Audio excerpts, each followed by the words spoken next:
Hello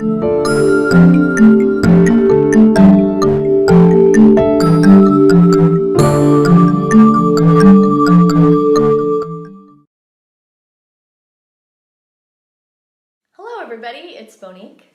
And it's Paige. And we are the Sacred Potential Podcast.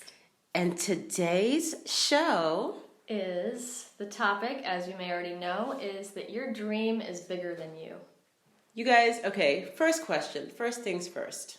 Whether you are actually working at a physical job or you're an entrepreneur, whatever it is that you're doing, my first question to you is, why are you doing what you're doing?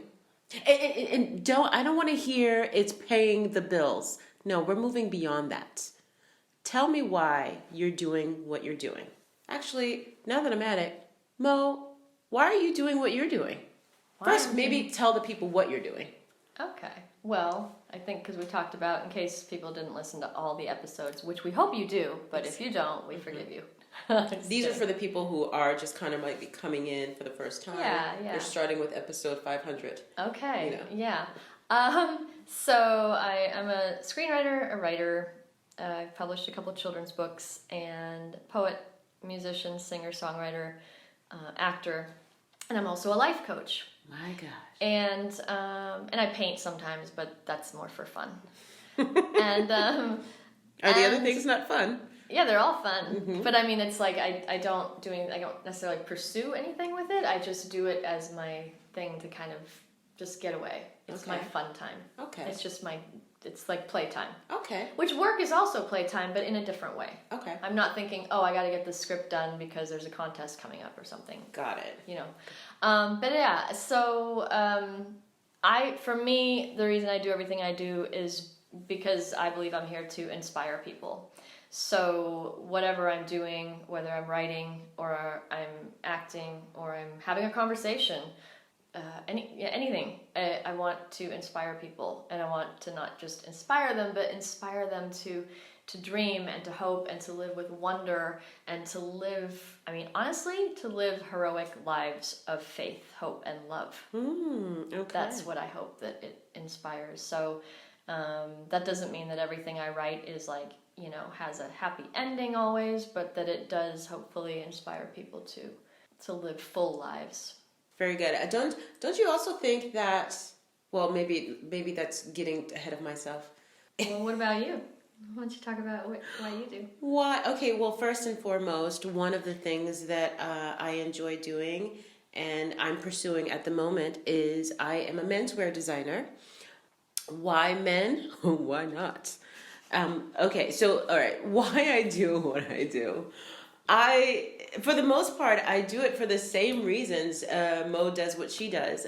I use my gift, my love for fashion as a tool to get to know people and to learn more about what it is they love. Because what my creations are based on the person that I'm working with, the person I design based on an individual. So I'm inspired by that individual. And so in order to be inspired by them, I need to get to know who they are. And part of that knowledge is asking them about their passions, their loves, their gifts, what they think their purpose is in life. And that is so exhilarating for me. So it's kind of, if you dare I say, why I do what I do is for selfish reasons. Because the more I get to hear what other people get excited about, it makes me all the more excited about what it is I do. And I just I like to see and have people realize their dreams, their gifts, and their purpose. Because that is so, I'm telling you, it's really edifying for me. And in terms of the growth of what I want to do, like as far as what I'm hoping to achieve in addition to what I've already explained, I actually, I'm a bit of a dreamer, forgive me. I want to build a foundation where inner city youths I can be there alongside them as they begin to dream and start creating the life that they want. Because oftentimes when you are in a certain environment and you're seeing certain things, you can't see outside of that situation that you're in, especially when you're really young. But once you get to step outside of that and see that there is more than what your current surroundings, it causes your creativity and your faith to build, essentially. And that's what I want to do. I want to help people build their faith, in particularly the youth, inner city youth, because I grew up in the inner city, and it was seeing the things that I saw. My way of escape actually came through television, and watching and seeing that, wow, this is a world that I could potentially be a part of. I mean, of course, it was all fictitious, but I chose to see it as real, and just to know that there was this, there was a possibility in this. I started to, dream a little bit. Didn't necessarily share the dreams that I had initially, but I also grew up in a family of dreamers. My sister, my oldest sister, would actually have us all come into her bedroom at night, and I'm talking like I'm a teenager, I'm probably like 15, 16, and I'm the youngest, and we would all be in there, and she would just tell us stories. And they were all generally supernatural, like vampires and werewolves. But it was it was all just impromptu. Like she would just kind of like go, just go with the flow and just start like saying things. And all of us were a part of the story.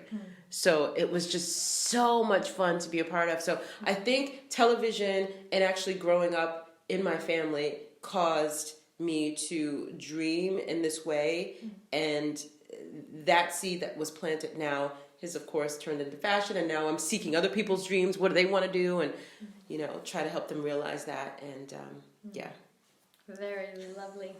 I mean, if I don't sound like I'm that excited, it's because I know all these things, and I'm just sitting here nodding going, you do that, and I know she will too. So, and that's the thing too, is we get really excited about each other's dreams, so all the excitement a lot of times goes on between these recordings. So yes, exactly.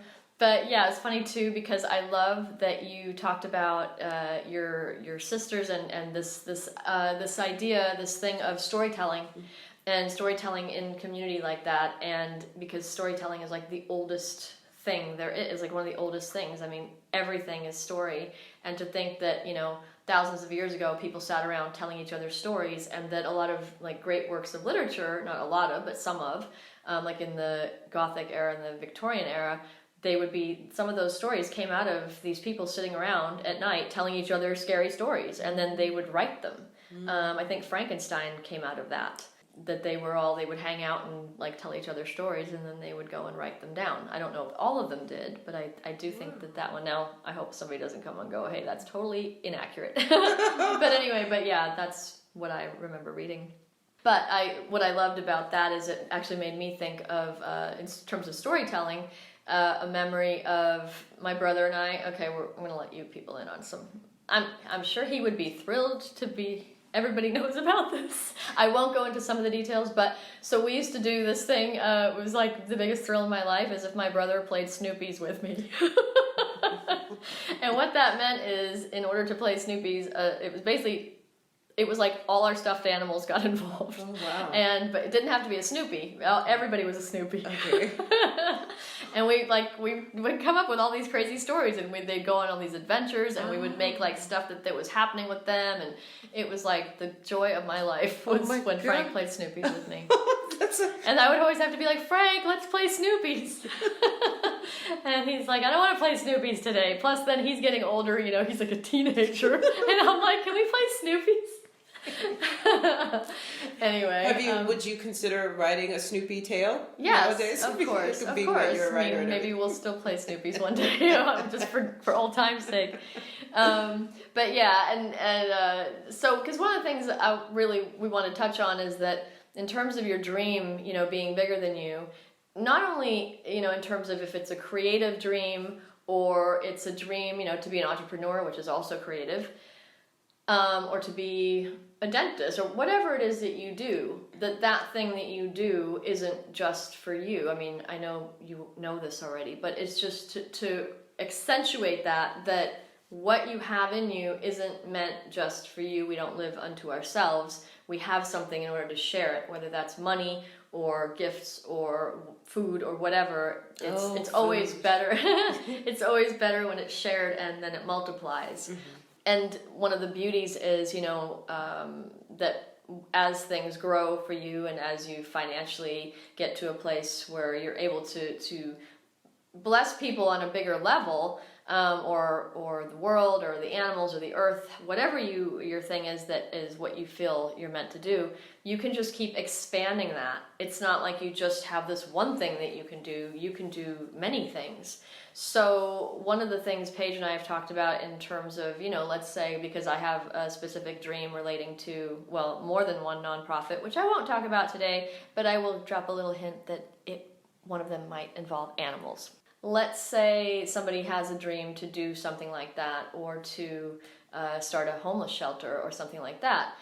Then the question could be, okay, I'm not asking you now, you have to tell us, but I'm just saying in terms of if that is a dream, whatever the dream is, it's to be an actor, it's to start a homeless shelter, it's, okay, so what are you doing right now that is leading or part of that dream?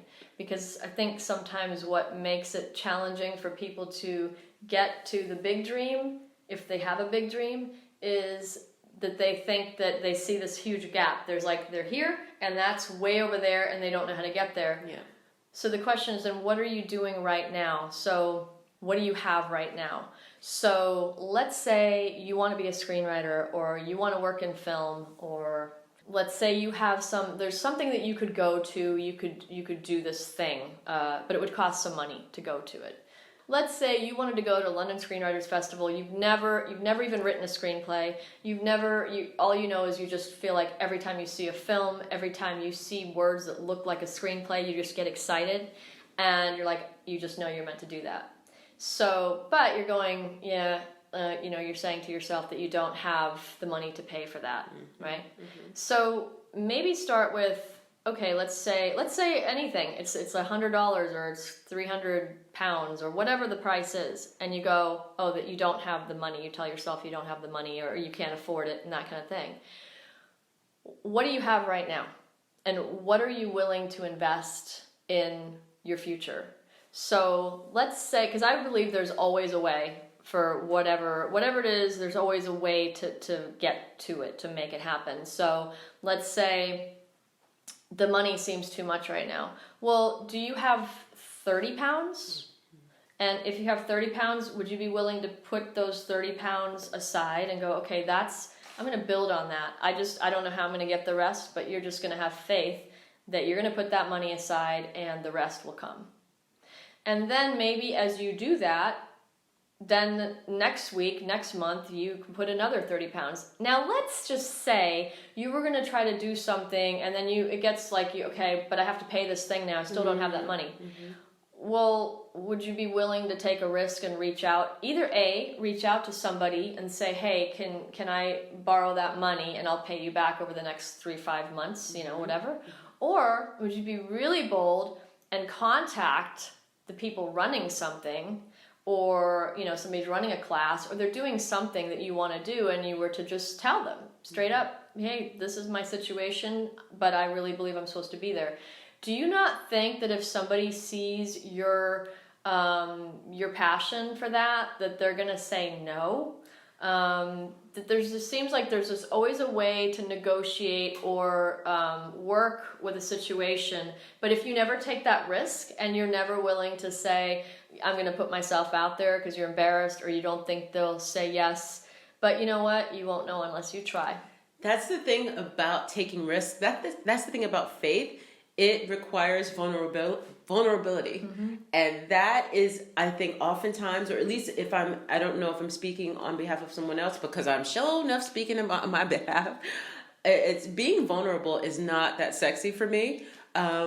Asking for help that is something that a lot of people have a problem doing. I really feel incredibly uncomfortable asking for help, showing that I'm in need of some sort. That is just like, it's just not an attractive feeling. But it's interesting that this thing that you propose, this like hypothetical situation, reminds me of a real situation that was very similar to this, where there was a conference a couple years back that I wanted to go to. I was really excited about going.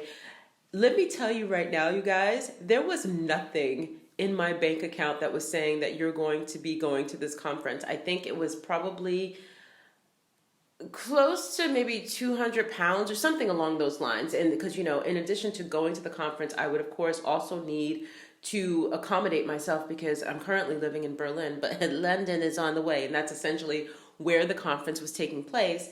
And the thing that was interesting to me was a friend of mine also wanted to go to the same conference. And I was just believing, she and I both were believing faithfully that it was just going to happen. And knowing that she was standing with me in faith, it made me like, I suddenly, and again, remember, there's nothing in terms of on paper that showed that this would even happen. But suddenly I'm ignited. Something within me was like, you know what? Not only am I going, but I'm actually going to purchase her ticket too.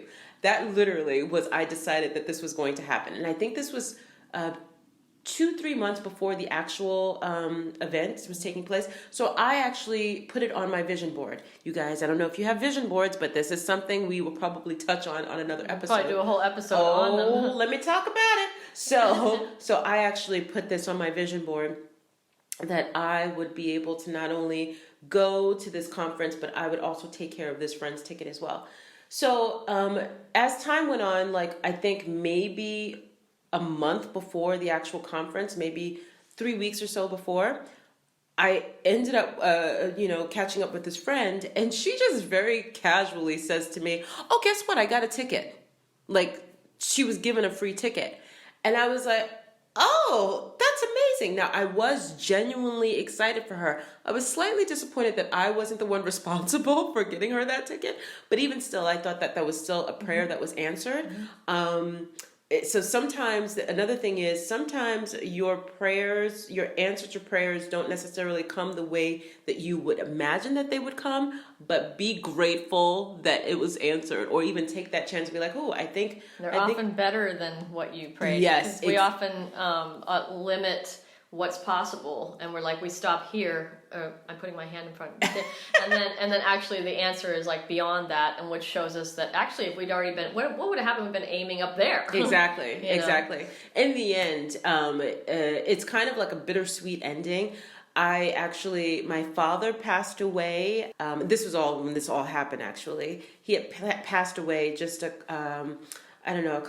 few months before this whole conference thing. And a friend actually came to my place and gave me flowers. And, it was really sweet and everything. And, I just got to talk to her a bit. She was just asking me how I was doing. And I was like, well, and then I happened to mention this conference.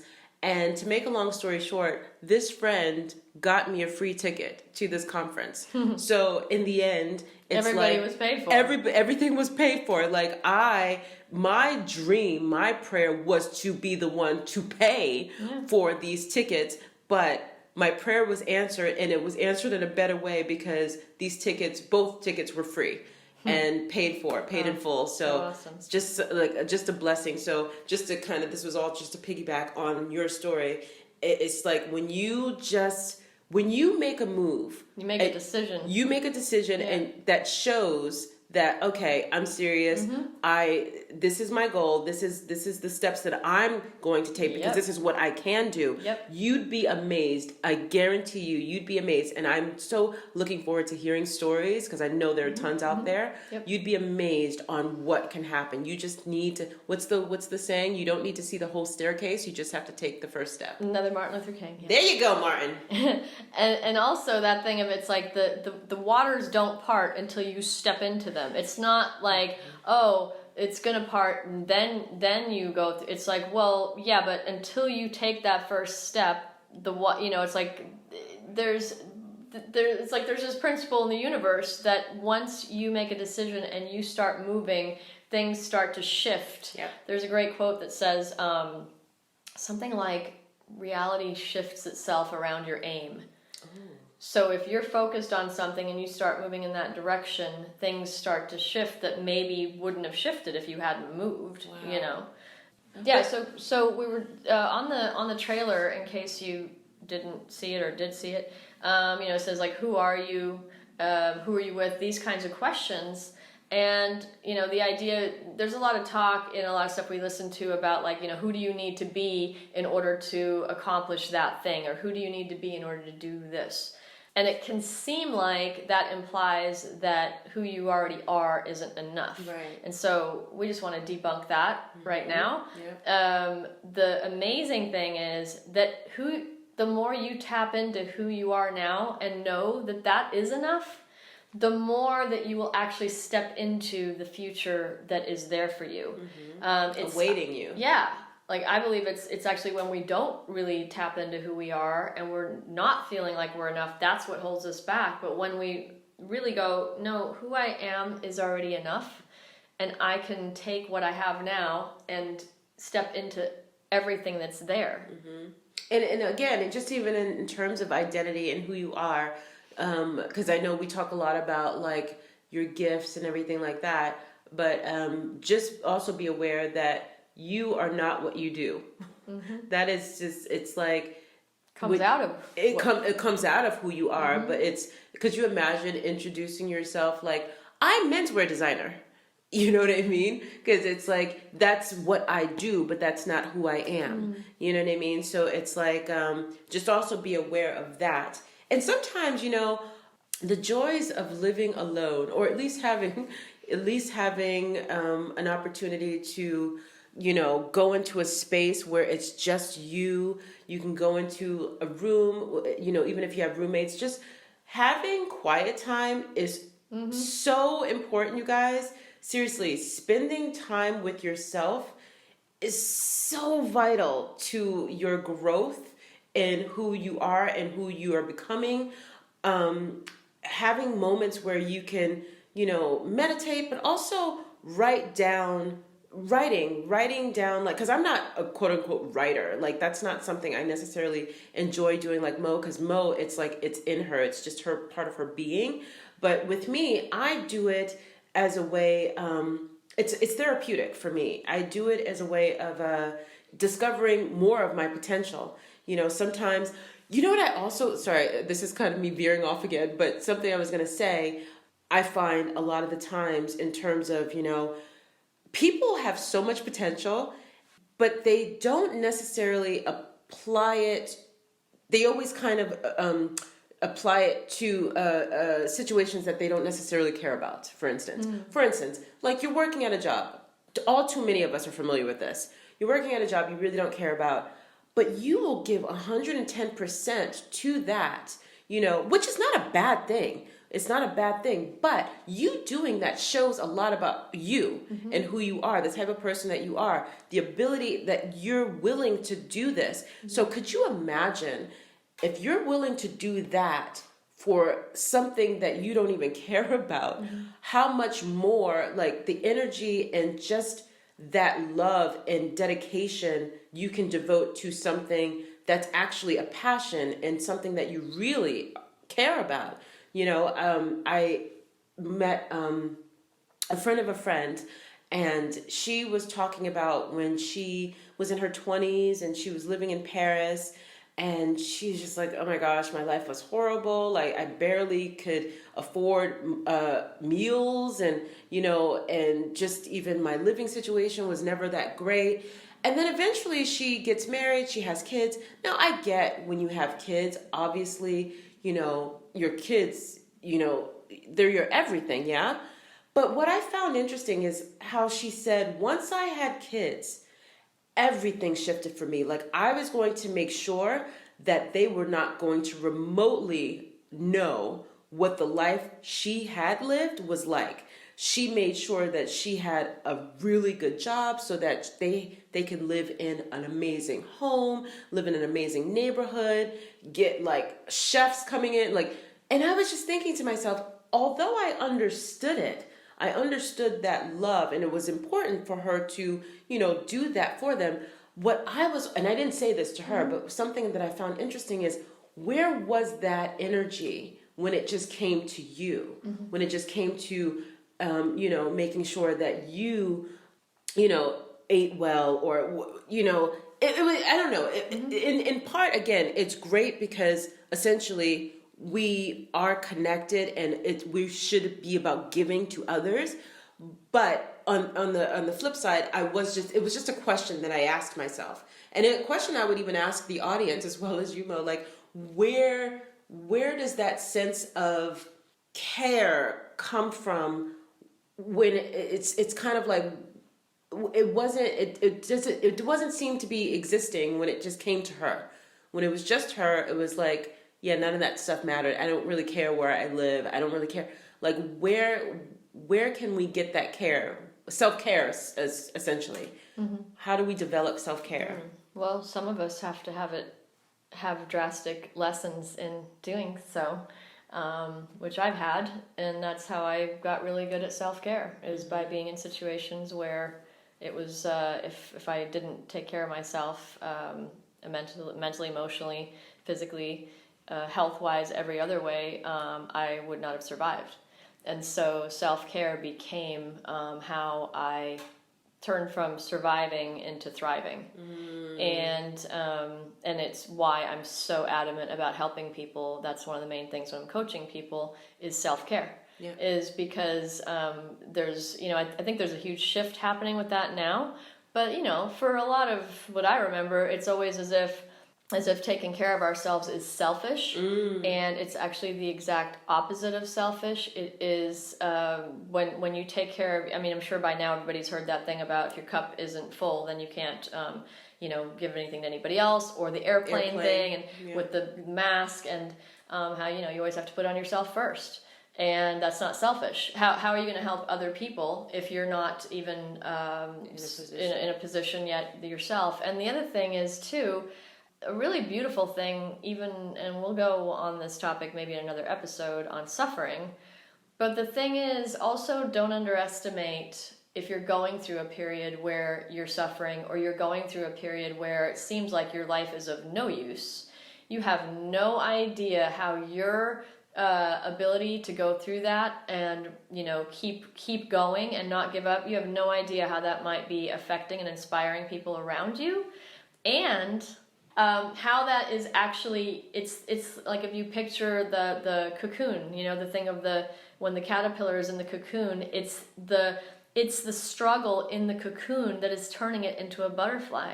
It's not just a butterfly overnight. There's a lot of agonizing stuff going on in there. It's just because for a butterfly, it just takes a few days, whatever. But that's such a big part of becoming who we are, and learning to take care of ourselves, and learning how valuable we are, and to start putting yourself in the same equation with everybody else that you think is important in your life, and that you are just as valuable. But that's, again, connecting to the title of this thing, of our episode of Your Dream is Bigger Than You, is that the more that you see how important it is what you do in the world and what you contribute, whether it's being an artist, or whether it's starting a nonprofit, or whether it's starting a business that's going to help people, everything you do, you need to feel that it's valuable first. You need to feel that who you are, what you have to offer is valuable. And that from that place is where all that other stuff will come. and also to be thinking about how valuable you are, but then how valuable, it's just this thing of connecting the two. Like they're inseparable. I guess maybe the question to even ask yourself, or like even the audience, is to decide what you consider to be meaningful. What is meaningful for you? You know, oftentimes I know for most people it's family, friends, friendships, and things like that. And especially, I guess, when it comes to deciding, first, before even deciding, okay, how is my dream bigger than me? Well, what is my dream? Sometimes you can just think about the things that you're really good at. Just think about the things that you enjoy doing. I remember in terms of one of my dreams was I really enjoyed traveling. And of course I loved fashion, so I was like, how can I combine the two? And then I was like deciding I was going to be a traveling stylist, and then that dream turned into like a menswear style blog that I started. But then that got deeper, and all of a sudden it became about when I started having conversations with these guys that I was attracted to based on what they were wearing, because I'm shallow like that. And and so here I am getting to talk with them, and I'm like, oh my gosh, you're more than just clothes. And then, and then, so suddenly this one dream that I had of becoming a traveling stylist turned into something bigger, where I was like, oh, now I want to see how I can use my passion for fashion and kind of implement it with the whole, passion for what people are passionate about.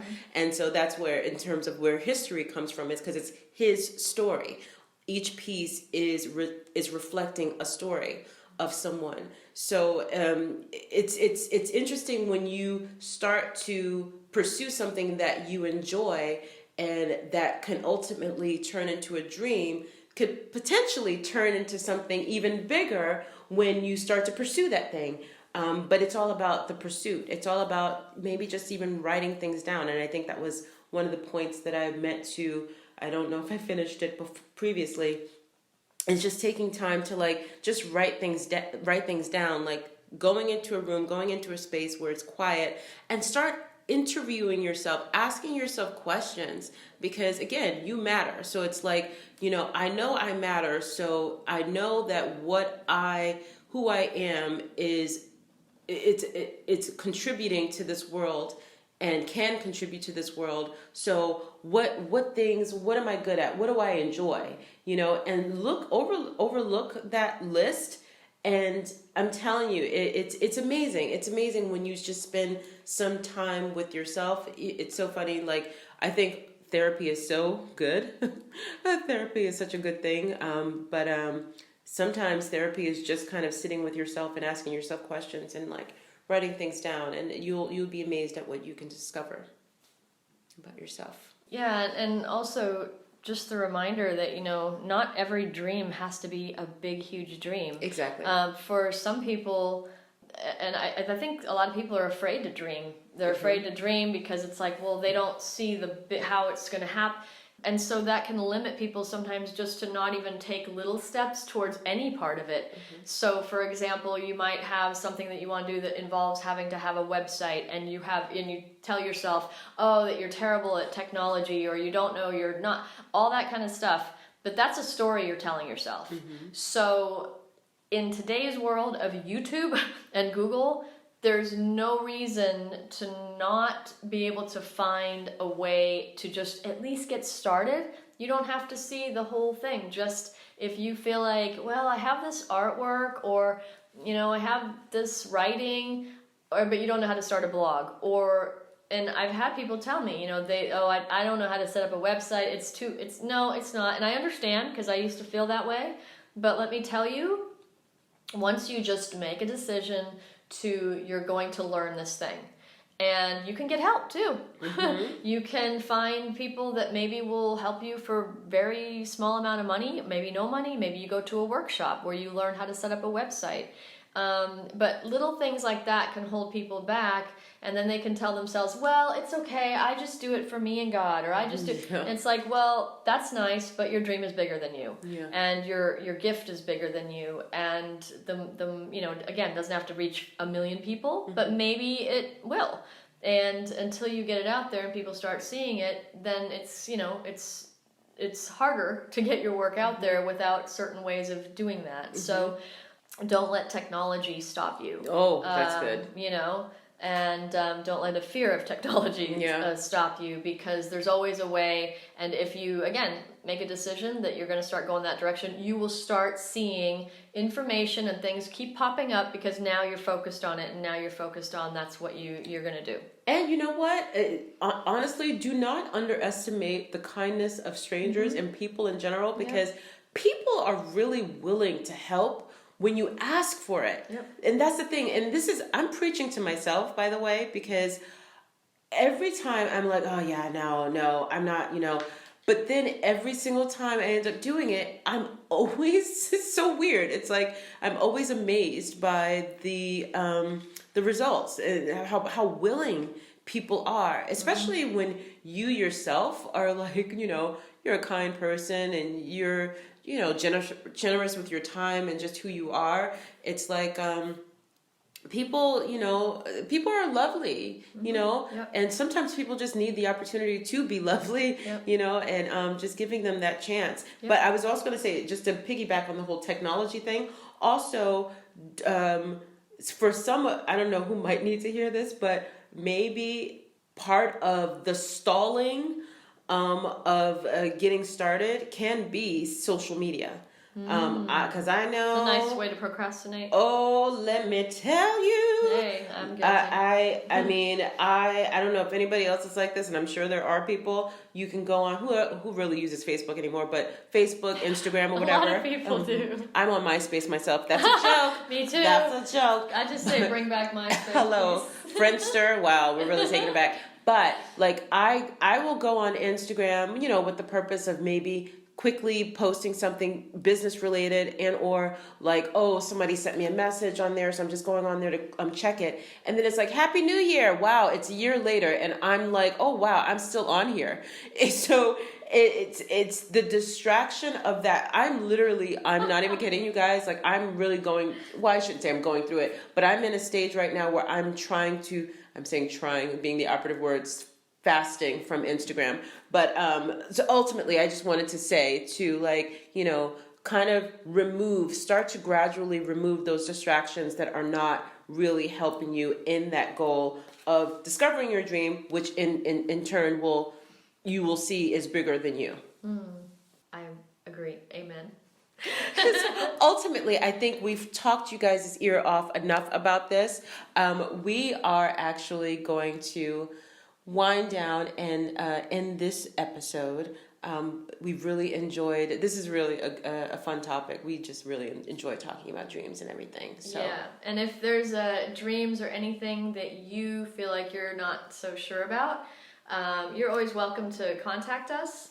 And also, if you're listening to this and you're thinking, yeah, this is kind of making sense, and you would like a groovy worksheet, I have this great worksheet that I use with clients. It's a values worksheet.